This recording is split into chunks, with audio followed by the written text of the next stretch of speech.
मैं यही सोचता हूँ कि लद्दाख का जो हक है, लद्दाख के साथ जो वादा किया गया है 6 शेड्यूल अलग अलग मिनिस्ट्रीज़ के मीटिंग्स में और मैनिफेस्टोज़ में 2019-2020 तो हमारे सरकार और रूलिंग पार्टी ने वादे किए हैं लद्दाख से, तो वो वादा उन्हें निभाना चाहिए। नहीं तो उनके माथे पर भी एक कलंक रहेगा कि वो सच्चे नेता नहीं हैं। वो मतलब बेईमानी के बराबर होगा अगर आप किसी को वादा करते हैं और फिर उस पे मुकर के आप कुछ का कुछ देने की बात करते हैं। जैसा मैं कह रहा था कि ये एक चेक जो दिया गया था 6 शेड्यूल आपको हम देंगे, वो कैश करते समय बाउंस हो गया।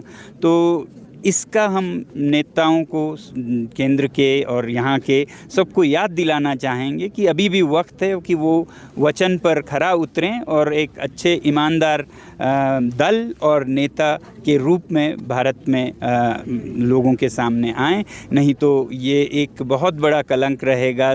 आगे चुनाव हैं तो चुनाव में कोई भी राज्य, कोई भी नागरिक विश्वास नहीं कर पाएगा उनके वादों पर। जो लद्दाख के साथ हुआ वो हर एक के साथ हो सकता है, ऐसा लोगों को लगेगा। तो मैं समझता हूँ कि ये हमारा भी दायित्व है।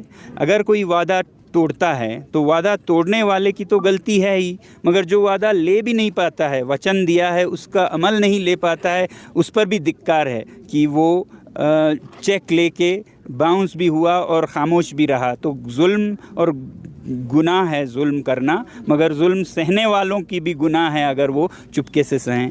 तो हम तो ज़्यादा किसी और पे जुल्म नहीं करेंगे, हम किसी को अगवा नहीं करेंगे, किसी को टॉर्चर नहीं करेंगे, हम खुद को टॉर्चर करेंगे। यहाँ के लोग, लद्दाख के लोगों के साथ हम 21-21 दिन के वक्फे में, चरणों में आमरण अनशन पे जाएंगे।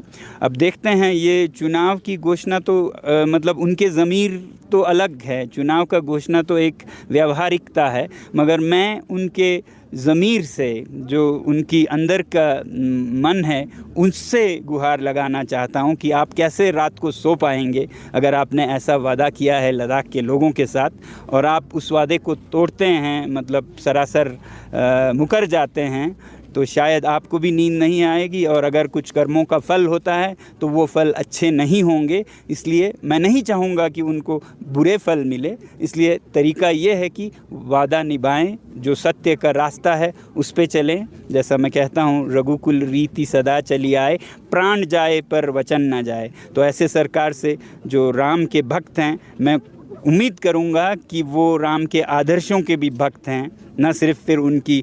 नहीं तो लोग सोचेंगे कि वो राम को सिर्फ चुनाव में इस्तेमाल कर रहे हैं, यूज़ एंड थ्रो हो रहा है। अगर वो आदर्शों पे भी चल के दिखाएंगे तो सच में मैं उनका भक्त बनूंगा, मैं खुद।